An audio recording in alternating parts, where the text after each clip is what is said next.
Bismillahirrahmanirrahim. Assalamualaikum warahmatullahi wabarakatuh.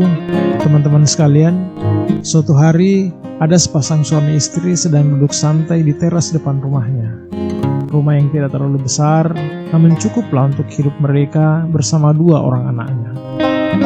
Sore itu, sang suami sedang asik membaca buku, sementara istrinya berkonsentrasi memainkan jemarinya, menyulam kain dari benang wol sebagai bahan jaket untuk dua orang putri kesayangannya. Di halaman rumah, terlihat seorang putri mungil sedang memegangi sebuah sepeda baru yang baru saja beberapa hari yang lalu dibelikan oleh ayahnya.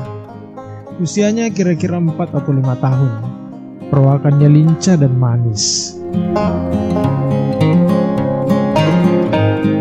"Ayo, bersepedalah," pinta sang ayah kepada putrinya. "Di sini, ayah," putri bertanya sedikit ragu. "Iya, tidak apa-apa. Kelilingi halaman itu saja sambil berlatih," tegas sang ayah dengan lembut.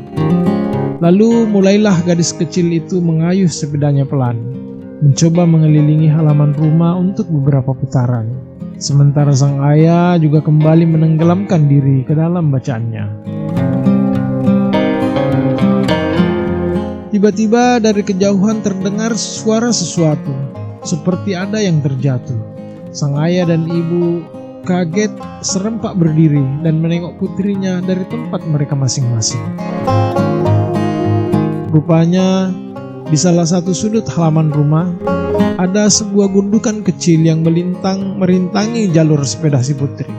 Dan saat melintasi gundukan itulah, si putri tak mampu menguasai sepedanya dan terjatuh. Dasar gadis kecil, begitu putri terjatuh, ia menangis sekencang-kencangnya, seolah kiamat sedang terjadi. Melihat kejadian itu, sembari memperhatikan dari jauh dan yakin tidak terjadi sesuatu yang membahayakan anak mereka, sepasang suami istri itu saling berpandangan, saling tersenyum, lalu kembali ke keasikan masing-masing. Si putri yang tadinya jatuh terbaring, kini sudah duduk. Meski masih tetap menangis, ia bangkit membersihkan badannya dari debu, meraih sepedanya lalu kembali mengayuh, berkeliling sambil masih tetap terisak pelan.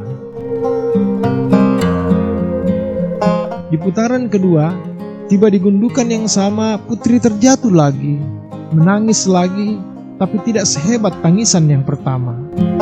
Si ayah hanya menengok sesaat, meraih gelas minumnya, meminumnya, meletakkan kembali, dan membaca lagi. Hanya si ibu saja yang diam-diam memperhatikan putrinya dengan ekor matanya. Akan tetapi keduanya masih tetap yakin tidak terjadi sesuatu yang membahayakan bagi putrinya. Menyadari situasi tersebut, si putri bangkit. Pikirnya, percuma meraung-raung, tiada guna, lebih baik bangkit lalu kembali bersepeda, batinnya. Di putaran ketiga, sang putri melewati gundukan itu lagi. Namun, kali ini sepedanya hanya oleng sedikit, tetapi putri segera bisa menguasainya, lalu terus melanjutkan berkelilingnya.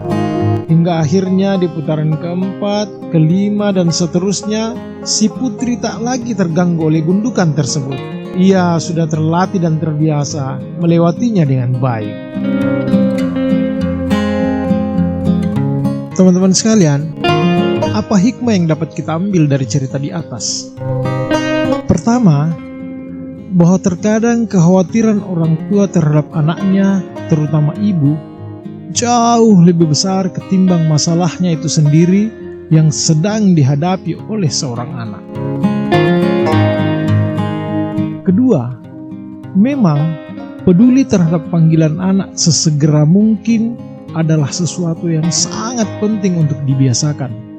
Cuek terhadap panggilan anak atau membiarkan anak berkali-kali memanggil sampai berteriak, itu sama dengan melatih mereka untuk menjadi bandel atau acuh terhadap panggilan orang tua. Tapi, untuk beberapa kondisi, perilaku abai terhadap situasi anak itu bukan menjadi sebuah kesalahan, bahkan boleh jadi menjadi penting untuk dilakukan, sangat tergantung situasinya. Ketiga, Tangisan anak tidak selalu pertanda sakit. Ia adalah sebuah kewajaran atas situasi yang tidak mengenakan bagi si anak.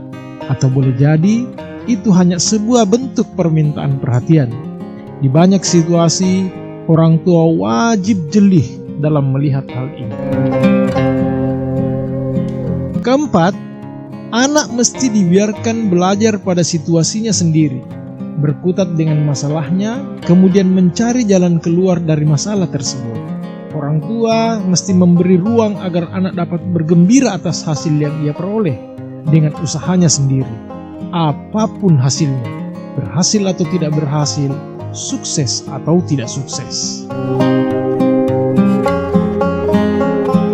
Kelima, hal yang penting dilakukan bagi orang tua adalah tidak membiarkan sebuah situasi berlalu begitu saja tanpa sebuah penguatan.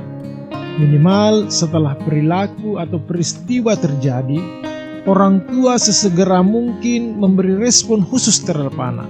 Apakah itu dalam bentuk pengakuan, pujian, kritikan sewajarnya, pelukan kasih sayang, dan lain-lain.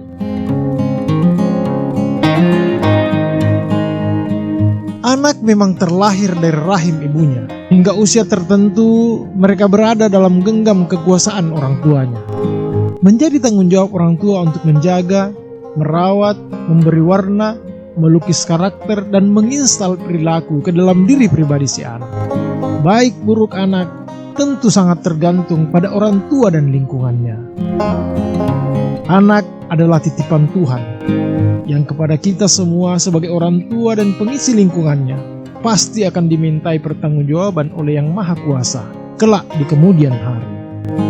Oleh karenanya, sayangi anakmu, rawat dan bimbinglah ia, hingga suatu saat sebuah makhluk datang merenggutnya dari pangkuanmu, yang tak bisa engkau tolak dengan cara dan argumentasi apapun.